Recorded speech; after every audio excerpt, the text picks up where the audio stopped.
আমার টাঙ্গাইলের ভুয়াপুরের সেখানে একটা অঞ্চলে কতগুলো রেপ ভিকটিম আছে, 26টা।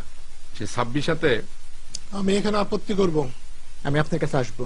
আমি আপত্তি করব যে ইতিহাস বিকৃত হওয়া অত্যন্ত অন্যায়।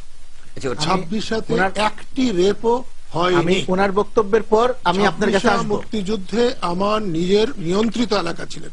আমি ওনার কেউ যদি যুদ্ধের পরে যে সেখানে রেপ 26 সমস্ত গ্রামটি পুরে ছারখার করে দিয়েছে, আমি ওনার বক্তব্যের পরে আমি আপনার কাছে আসবো। সময় লাগে, সুযোগ লাগে, আমরা শুনবো। তাই বিভ্রান্ত করা ভালো কাজ না। আপনার কাছে আসবো, আপনার বক্তব্য নিব আমি।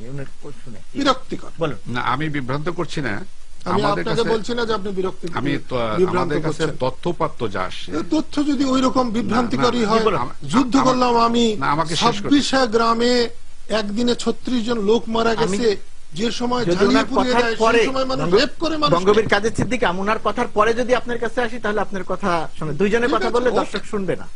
আমাকে একটু শেষ করতে দিলে সুবিধা হবে। বলুন। তদন্তে যখন এই বিষয়টা চলে আসে, হ্যাঁ, তখন কিন্তু সঙ্গত কারণে প্রসিকিউটর হিসেবে আমাদের একটা বড় দায়িত্ব থাকে। আমরা কিন্তু 26 বঙ্গবীর কাদের সিদ্দিকী যে বিষয়টা উল্লেখ করেছেন, আমি নিশ্চয়ই সরাসরি ওনার এই কথা বিরোধিতা করব না। তা আমরা কিন্তু সাথে সাথে 26 যে ধর্ষণের ঘটনা, সেটা কিন্তু আমরা ঘটনা হিসেবে প্রসিকিউটর আমরা গ্রহণ করি নাই। আমরা কিন্তু প্রসিকিউটরের সেখানে 26 আমরা সরজমিনে সেখানে তদন্তে যাব।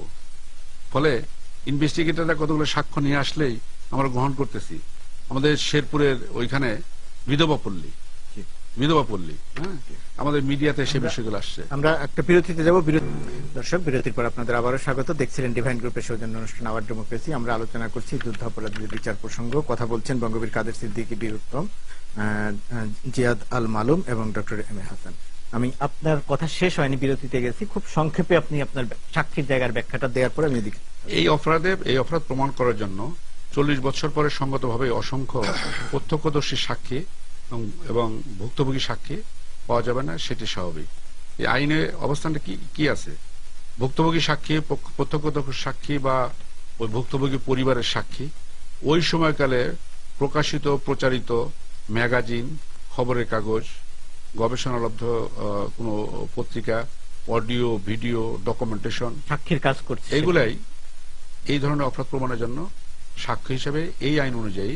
জি, আরেকটি প্রসঙ্গ এসেছে যে দেশের যারা পতিতদশা আইনবিদ তাদের সঙ্গে পরামর্শ করা বা তাদেরকে সম্পৃক্ত করা না করার বিষয়।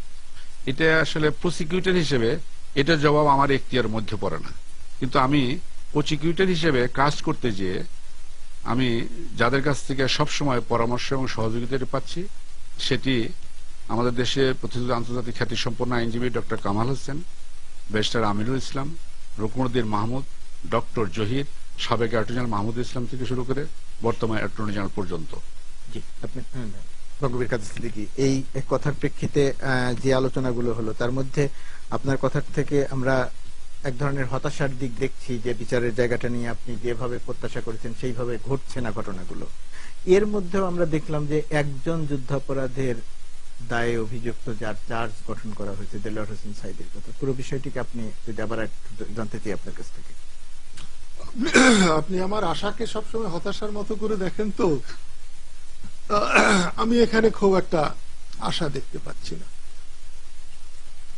এখানে এইটুকুই যে আলোচনা হলো, তাতে আমার কাছে মনে হচ্ছে যে আপনার মনে থাকার কথা, কয়েক বছর আগে গোলাম আজমকে ফাঁসি দেওয়ার জন্য একটা আন্দোলন হয়েছিল জাহানারা ইমামের নেতৃত্বে, ঘাতক দালাল নির্মূল কমিটির। তিনি তখন বাংলাদেশের নাগরিক ছিলেন না, তাকে হাইকোর্টে যাওয়ার সুযোগ করে দিয়ে বাংলাদেশের নাগরিক তাকে করে দেওয়া হয়েছে।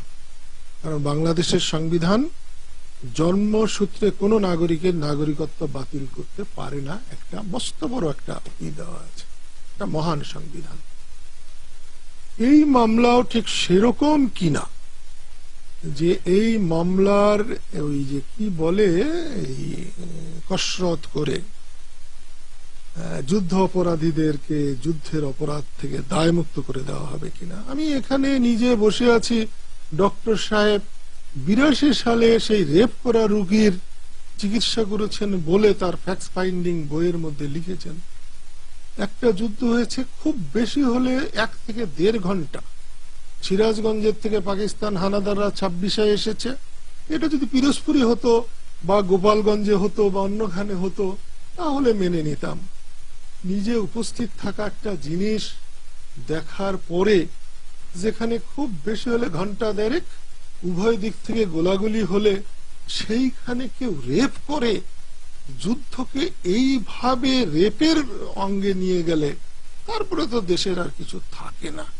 বাংলাদেশের মুক্তিযুদ্ধে মানুষ এত রক্ত দিয়েছে, সেটাকে এত ছোট করে দেখা যে যুদ্ধক্ষেত্রে রেপ হচ্ছে, রেপের জায়গা আলাদা, রেপের জায়গা যুদ্ধক্ষেত্র নয়।